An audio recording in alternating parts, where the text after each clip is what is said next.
I don't want their money. I'm going to do the right thing for the American public. The president warning of potentially devastating effects tied to the country's trade deal with the U.S. Speaking with Reuters, the Korean president saying his country's economy could fall into crisis like the one it faced in 1997. Now, trade deal between the United States and South Korea is in a flux following Donald Trump's demand for a $350 billion upfront investment. South Korea says it is unable to pay $350 billion upfront to the U.S. under a tariff deal proposed by Donald Trump.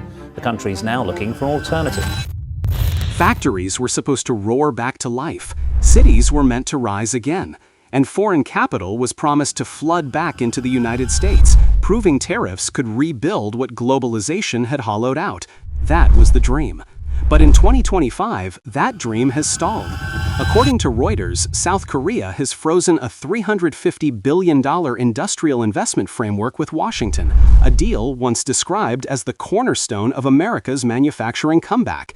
And what was meant to be a celebration of partnership has turned into a crisis of confidence. The turning point came after a shocking immigration raid in Georgia.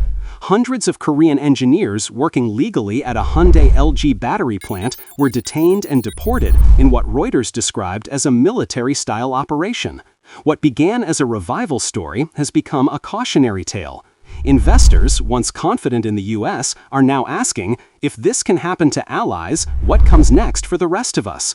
In July 2025, the United States and South Korea announced what officials called a transformative economic partnership. The agreement was simple. America would cap tariffs on Korean goods at 15%, and in return, Seoul would invest $350 billion in new factories, semiconductor hubs, and battery plants across the U.S. Midwest. It was supposed to be the flagship example of Trump's industrial strategy, proof that tariffs could bring back foreign capital and rebuild lost jobs. Then, everything changed. In early September, U.S. federal agents raided a Hyundai LG Energy Solution construction site in Georgia. Over 300 South Korean engineers were detained, men who held valid work permits and were helping build one of America's largest clean energy projects. Within 48 hours, they were deported. No charges, no trial, only confusion and silence. Reuters reported that South Korea's government sent a military transport plane to bring its citizens home, describing the situation as unprecedented humiliation. Another Reuters piece confirmed that even after President Trump offered to let them stay, almost all were already heading home. The reaction in Seoul was immediate. Officials called the raid a national embarrassment. Executives at Hyundai and LG called it a warning sign. And within a week, South Korea's president ordered the freeze of all related capital transfers, demanding financial guarantees before a single dollar leaves Korean banks. The Georgia raid sparked outrage that cut across political lines in South Korea. Newspapers, both conservative and liberal, condemned Washington's actions. Families of the deported engineers appeared on national television, describing humiliation and fear. In the halls of Seoul's government, frustration turned to resolve. A senior economic advisor stated, "America wanted our money, but treated our people like suspects." For years, South Korea has been one of America's most reliable partners, investing heavily in chip manufacturing, electric vehicles, and battery supply chains. But now, even the most loyal corporate voices are questioning whether the U.S. remains a safe investment environment. In Washington, officials scrambled to control the fallout. A senior diplomat was dispatched to Seoul to clarify misunderstandings. President Trump wrote on Truth Social, "Foreign companies are welcome. They'll help train Americans and then pass the torch." Those words were meant to calm the situation. Instead, they ignited it. To many Koreans, the message was clear: we'll use you, then replace you.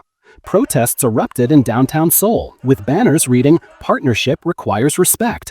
And behind closed doors, major conglomerates quietly froze expansion plans in Texas, Ohio, and Georgia. Confidence, once abundant, has started to vanish. Across the Atlantic, Europe is taking notes. In September, Washington and Brussels unveiled a $600 billion transatlantic investment deal. The White House ordered construction halted on Revolution Wind, a $6 billion offshore energy project that was 80% complete. State governments in Connecticut and Rhode Island immediately filed lawsuits calling the suspension unlawful and destructive. Thousands of union workers were laid off, and developers across the energy sector began to worry. If a nearly finished project can die overnight, what foreign investor will take the next risk? Across the border, Ottawa has declared offshore wind a national priority, 5 gigawatts planned by 2030, with transmission corridors already approved. While Washington argues, Canada builds. 3 events, a raid in Georgia, a frozen $350 billion deal, and a halted wind project, tell the same story. America's pursuit of control has eroded the one thing it needs most: trust. Allies are hesitant, investors are cautious, and confidence, once lost, does not return on command. But the truth is unavoidable. Every economy runs on faith. Without trust, policies collapse.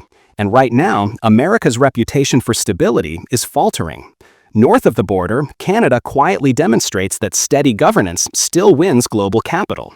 Its projects may be smaller, but its credibility is bigger.